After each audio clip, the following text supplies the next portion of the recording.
In today's video, I'm going to talk about how brands are scaling to $1+ million per month by stealing and innovating on winning creatives. Kind of like how we are helping this client that is doing over $1 million in the last month. As you can see, let me refresh so you know this is real. If you are a new viewer, my name is Brando. I actually work with 7 and 8-figure brands similar to this one over here, where in one day we also help them scale to over $100,000 in sales in just a single day. Now, moving forward towards the actual video. Before we get going, I want to explain one very important proportion, and this is the foundational proportion that allows us to get results and how we find results in winning ads. Let me explain it before we get into the video, because this is what I'm going to talk about, and I'm going to explain how it relates to the creatives. 80%, 20% rule, creative scaling proportion. We spend 80% doing X and 20% doing Y. If we don't do the 80%, the 20% doesn't work. If we don't do the 20%, the 80% doesn't work. I'm going to explain. You're like, what are you talking about, Brando? Let me explain what I mean by this, getting right into the video. Let's talk about 80%. This is where we spend. When I say 80%, I mean our time, our resources. 80% of our time, our resources, what we actually do within the agency whenever we work with brands goes towards doing these simple activities, okay, which relates to, stealing and innovating on winning creatives. It's still part of the video. So bear with me for just a second. First of all, the one thing that allows us to have leverage over everybody else that's trying to compete in the marketplace is that we basically go and find winning viral creative concepts. And I'm going to show you how we do it in just a second. And we model winners to replicate success so that we basically already have a blueprint that we can leverage from to get results in the first place. One way that we actually do this is that we use tools like Iterating. We go in here, let's just say we're selling a sleeping tool, like a similar, like let's just say that we're going after the sleeping market and selling something related to, similar to Manta Sleep, basically one of these sleeping masks. What we would do over here is that we would go on Ultra, we would follow the brand, we would take a look at what they're doing with their ads. We would also use tools, ad spy tools, called Ad Spy. This is a great tool that we use. In fact, we would then put, as you can see here, the advertiser user ID is Manta Sleep. I basically went over here and clicked on, the URL contains Manta Sleep because it's the competitor that we want to kind of like funnel and get inspiration from. And by the way, you can do this even with brands that are not necessarily selling the same exact product as you, but are at least selling to the same audience. Okay, sleeping audience. And so what we do is once we find the brand, we can click on this, and then we can put our own filters, which brings me back to the page. I'm just going to go back to the page that I was already having here, because I filtered also by shares. You can filter by shares. And so as you can see, you can take a look at the actual winning ads. This is an example where 4,000 likes, almost 5,000, 957 comments, 200 shares. You can take a look at all these winning ads. I also like to filter by at least 2025. In fact, this ad was between March and August, so it's something quite recent, something that they launched quite recently. Then I click on the ad and I actually take a look at the entire ad from A to Z, and then I take a look at these comments, because the comments are able to tell me exactly what people are thinking, what they're saying.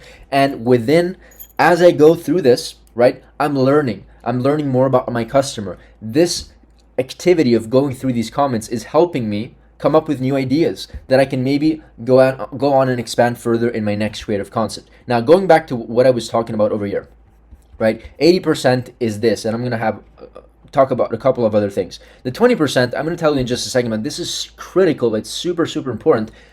Make sure to stick until the end before I speak about it. Before I do, let me talk about one other thing. One other great activity that's really detrimental towards our success is breaking down winners. I talk about this many quite often in all my other videos, but essentially what this is breaking down. Whenever we find a winning ad that looks something like this, we understand it, we analyze it, we try to break it down by the frames, so at least my team understands why this ad is working. Is it because it's a reality TV, right? Not reality TV, but maybe because the ad is written and presented like them on a TV show? Is it because they're talking about this hook? Is it because they're talking about they're implementing and talk about buying triggers that are like buying trigger A, B, and C? Whatever the motivation is, right? We try to understand it, because if we can understand it, then it's easier for us, or at least more likely for us, to replicate success. And so what we would like to do is filter by hooks, by pain points, by basically by ad segment, right? Hook, relatable pain point, introduction to the product, partner validation, ingredient credibility. In this case, we're selling something else. This is like a Dr. Squatch deodorant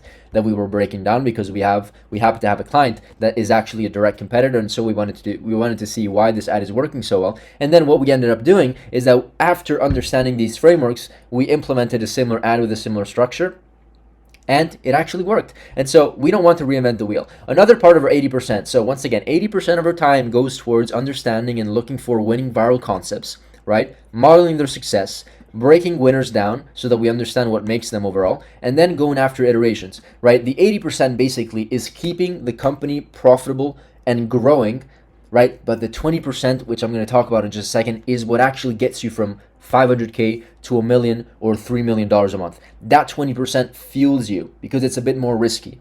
I'll get there in just a second. But just to conclude the circle here, iterations is also something that we do within 80% of our time and resources. Whenever we find winners, we want to do iterations. So version 1, version 2, version 3 of the winner. Hooks, right? Different hooks, different creators, same script. Black creator, same script, different hook. You get the point. It's basically iterating on what is working so that we can keep the creative alive, for a longer time span, right? So overall, the 80% rule needs to have at least 2 to 3 green lights. What does that mean? If we're talking about avatars, angles, scripts, ad frameworks, creative concepts, and hooks, at least 2 to 3 of these components need to be proven in order for the time being spent on or the concept launch to be part of this 80%. What is 80%? Once again, it's us focusing 80% of our time on what is proven to work in the market, within our brand, or within what we actually learned with our experience working with the company. So if we don't have at least 2 to 3 green lights over here, meaning that we're working with a proven hook, with a proven angle, with a proven avatar, right? Then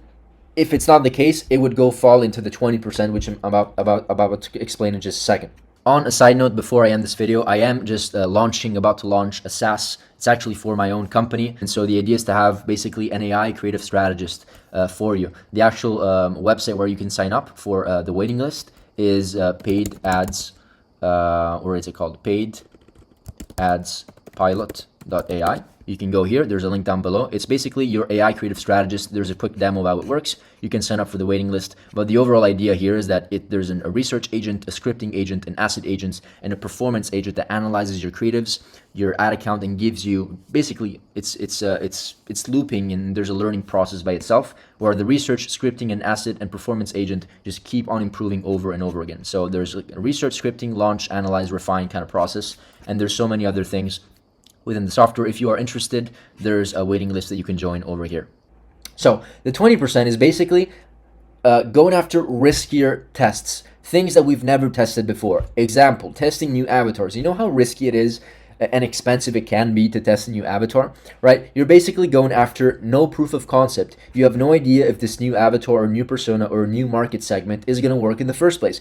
You maybe have one component that you're taking inspiration from that's giving you some form of leverage. For example, you notice that this type of ad script format is working, or this type of hook is working, and you take advantage of it, but you're going after and testing different avatars, something like this. And so what you're going to do is and this is where we spend 20% of our time, is that we try to find avatars that allow us to scale on a much deeper level. So the reality is, if we only do the activities of the 80%, you're only going to get to a certain point. You maybe grow by 10, 20% every quarter or something like that, but the 80% is more to maintain the winning status, but the 20% will fuel the 80%, because the 20% is what allows you to find and gain leverage by finding new things in the market that are working. They are riskier, which is why we only contribute 20% of our budget, our time, our resources. It is riskier, but when you get a green light, when it's profitable, it scales, and it's very profitable. Another example is that we go after maybe one proven thing, which is an avatar, but we test completely different angles, right? So if we're selling this phone case, instead of selling it to as a tech advancement, right, we sell it to cyclists or people that do sports, because it's such a thin technology that you can fit it wherever you want. It's a completely different angle. It's basically going after a different type of feature or benefit, right? And therefore targeting a different type of person maybe. Or it's maybe within the same avatar, but it's a completely different angle, right? and we can talk more about that. Overall, the goal over here is to go after a saturated market and essentially create and test these market segments. I always talk about market segments because market segments is what allows you to scale horizontally, right? If you're only targeting one avatar, if 80%, let's just say 80% of your time and resources, the 80% rule, goes towards this avatar winner with these 6 angles that are doing well, if you only spend time there, then you're only going to get to a certain point, right? The scalability potential is eventually going to hit a ceiling, whether the ceiling is 100K, a million a month, 500K a month, it's going to reach the ceiling. So what we want to do in the 20% is expand horizontally and test more like riskier things, as I said for the 100th time, right? So you get the point. So overall, follow these 2 proportions. This is simple and it works. The creative scaling proportions, 80% what works, proven creative concepts, at least have 2 to 3 elements that are proven and backed by data, whether it's your own data or maybe a data from your direct best competitor. It's 80% is based on proven results so that you can get and keep you can get the company going and keep it going with profitable results. The 20%, once again, riskier things, right? We want to test riskier things. Follow these proportions. Let me know how it works. If you have any questions related to this or unrelated, you know what to do. Go in the comments area. And if you're a brand doing at least $100,000 a month and you want to explore the opportunity of working with a company like us where you can partner with us, we only work with like 10 to 12 brands actually, so it's a very boutique approach. And you can book a call, you can have a free strategy session, and then if it makes sense and we see that there's synergy and an actual opportunity to work together, then we can discuss further and explore that opportunity. With no further ado, see you in the next video, and see you in the call. Bye.